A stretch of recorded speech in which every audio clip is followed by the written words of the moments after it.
BPF सरकारनि दिनाव साना हौवानो बबे एलेकाया माबायदि एलेका बेखौ मिथिया हसिया जानला मानला बिसोर गावसिनि सरकारनि दिनाव बेखौ नेशनेल पार्क बानायनानै गालांहरदों।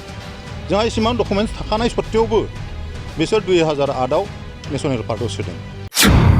88निफ्राय थाबोनानै बिसोरनाव डकुमेन्ट्सआ दङ मा ए थानायनि जिथु प्रुफ बे प्रुफआ माने 2005नि जिथु भटार तालिका भटार स्लिप अर्थात भटार लिस्ट बे भटार लिस्टआनो दङ। होमबा 2008आव बोरै नेशनेल पार्कआव सोहोदो?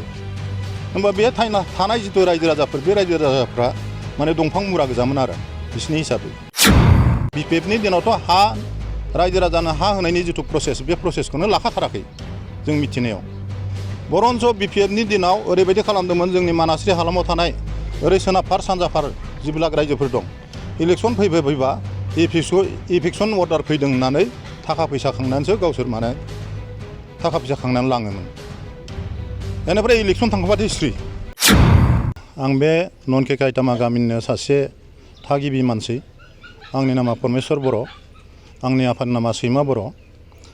दा जों बेहाय जिथु अल आसाम रेभिनिउ बर्डनि आन्डाराव जोंनिया सिगां बरपेटा डिस्ट्रिक्टमोन, ओमफ्राय दा चिरां डिस्ट्रिक्ट जाबाय।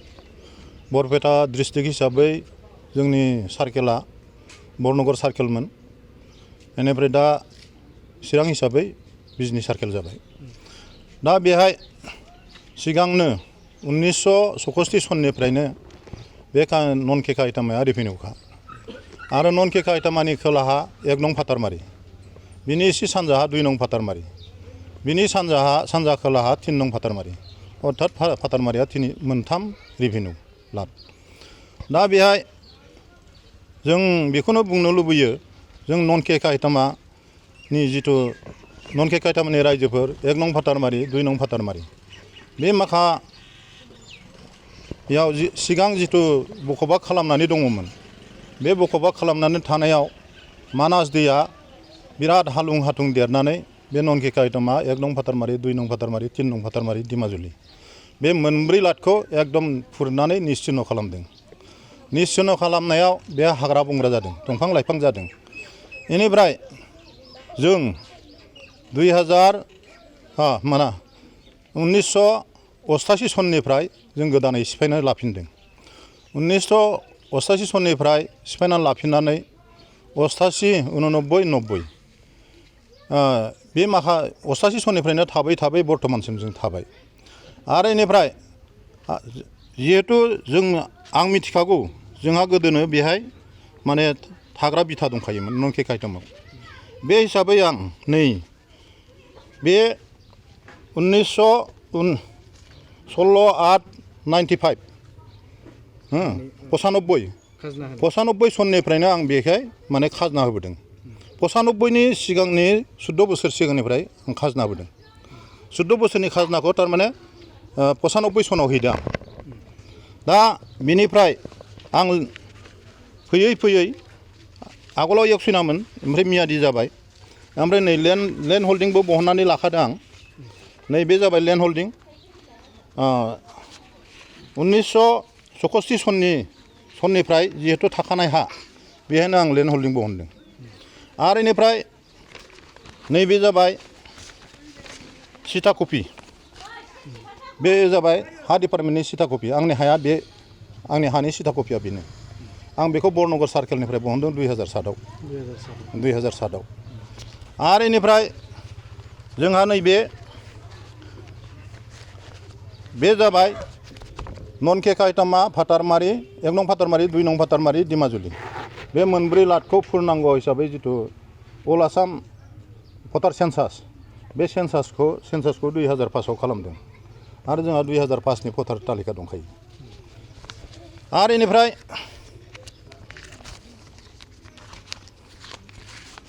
नैबे जाबाय दहाय जोंहा बिरायनवारि हाइकर्ट खालामनाय होननाय, बे हाइकर्ट कपिया नैबेनो।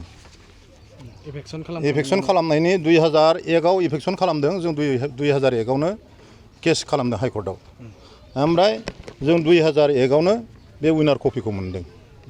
जोंहा बेबायदि डकुमेन्ट्स दंखाजोबो। ओरैब्ला माबोरै नोंथांमोननि जायगायाव ओमफ्राय बेहाय आन्दा सन्दायै BPF सरकारनि दिनाव साना हौवानो बबे एलेकाया माबायदि एलेका बेखौ मिथिया हसिया जानला मानला बिसोर गावसिनि सरकारनि दिनाव बेखौ नेसनेल पार्क बानायनानै हरदों। जोंहा इसिबां डकुमेन्टस थाखानाय सत्तेयावबो बिसोर 2008आव नेसनेल पार्कआव सोदों। होमबा नायदो आं 95आव खाजोना होदों नङा होमबा?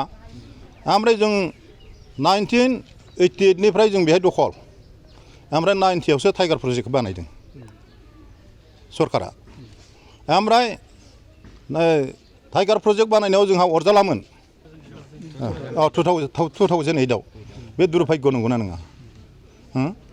दा बे फालाव दिनै जों थांनाय 17 बोसोर जिथु सरकार खुंनाय BPF दोलो, BPF सरकारनि दिनाव जाय मानसिफ्रा बेहाय बिटिआर सरकारनि माबा EM जालांदोंमोन, धरक जोंनिफ्रायबो MCLA दंमोन सुभाष चन्द्र बसुमतारी, बिथांमोनहा साना हौवाल'सिनो जोंनि एलेकाखौ नेसनेल पार्कआव सोनाया खोब गोरोन्थि जादों। एसे साननानै नायनांगौमोन। नोंथांमोनजों सावरायनाय जायाखै? सावरायाखै। रायजो जनायाखै। जेबो सावरायाखै। बरन्स BPFनि दिनाव ओरैबायदि खालामदोंमोन, जोंनि मानास्रि हालामाव थानाय ओरै सोनाब फार सानजा फार जिबिलाग रायजोफोर दं, इलेक्सन फैबा इभिक्सन अर्डार फैदों होननानै थाखा फैसा खांनानैसो गावसोर माने थाखा फैसा खांनानै लाङोमोन। बेनिफ्राय इलेक्सन थांबाथाय स्रि।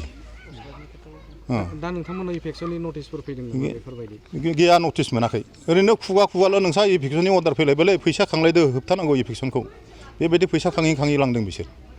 ओमफ्राय हाइकर्ट खालामनांगौ आरिनांगौ होननानैबो माने खेबसे 100, खेबसे 200, खेबसे 500 खांना लांदों। दा बेबायदि फैसा खाङै माने वार्कारफोरखौ जाहोदों। दा नैबे जिथु सोनाब पार्ट, बे सोनाब पार्टआबो 1988निफ्रायनो थाबोदों।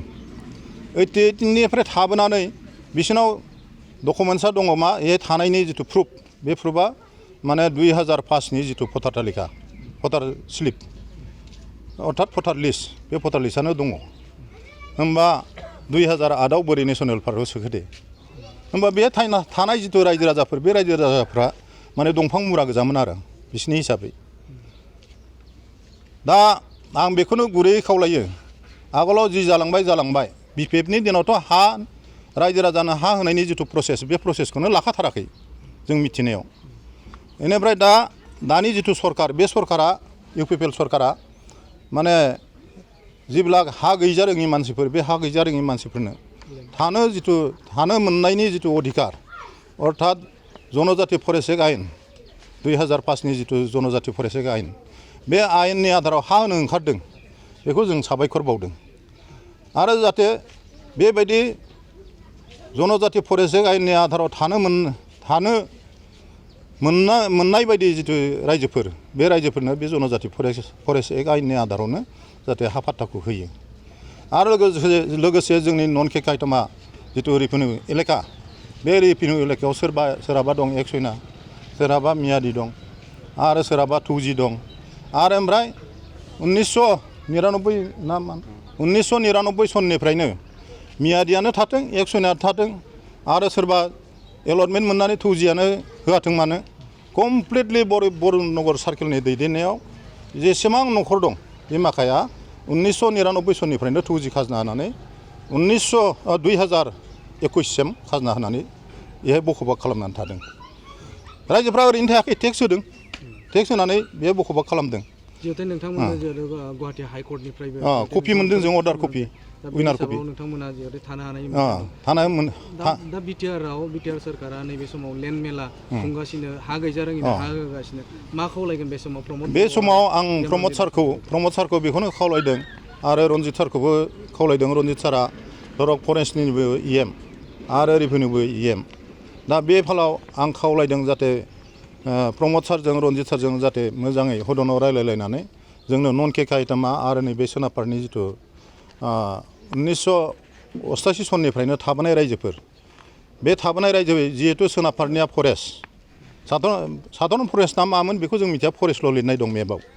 दा बे हिसाबै बिथांमोननोबो 2006 सननि जिथु जनजाति फरेस्ट आयेन बे आयेननि आधाराव जाहाथे हानि पाट्टाखौ होयो थानो मोननायनि मोन्थायखौ होयो आरो जोंनोबो रेभिनिउ हिसाबै जाहाथे बिटिसि सरकारा दानि जिथु बिटिसि सरकार बे सरकारा थाबैनो जोंनो हानि जिथु पाट्टा बे पाट्टाखौ होनायनि बेबस्थाखौ लायो इतिमध्य जों मिथिनानै मोन्दों हदनाव एसि मिटिङाव पास जाबाय जोंनियाव बे नन काहितामायाव हा पाट्टा होनाया जोंनि जिथु एप्लिकेसन बे एप्लिकेसना पास जाबाय बेखौ जों मिथिगौ आरो बे हिसाबै जोंनो दा फर्म हरदों फर्म फिलआप खालामनानै बेहाय न'खर बैसे दं आरो सोर सोरहा बेसेबां हा दं बे हाफोरखौ बे फर्माव लिरनानै हरनो खोन्थादों दा बे फर्मखौ साबमिट होखांनायनि उनाव जाहाथे थाबैनो बिटिसि सरकारा जोंनो हानि जिथु पाट्टा बे पाट्टाखौ होनायनि बेबस्थाखौ खालामो आरो हा गैजारोङिनि गय गायग्रा आबादारिफोरनि थाखाय मोनसे मोजां खौरां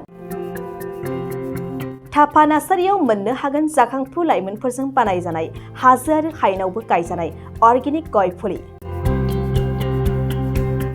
थापा नार्सारियाव अर्गेनिक आदबजों बानायजानाय मोजाङैनो खिलिखांनाय गासै 20,000सो गेरेमसा गय फुलिफोर दं बारा नङा फांसेयाव 60 रां होनानैनो नोंथांमोना गय फुलिखौ बायना लांनो हागोन बुरजा लाङोब्ला खमायनायनि सुबिदाबो मोननो हागोन थापा नार्सारिनि गुबै थङा क'क्राझार सहरनि सानजा फारसे थानाय बावखुंग्रि हाजोजों नांजाबनाय हरिनागुरि गामि हाथाइनि साखाथियाव बे अर्गेनिक गय फुलिफोरखौ लांफैनोब्ला नोंथाङा 8011837272 नङाब्ला 9707460226 जानबुं अनजिमायाव थोंजोङै जगाजग खालामहरनो हागोन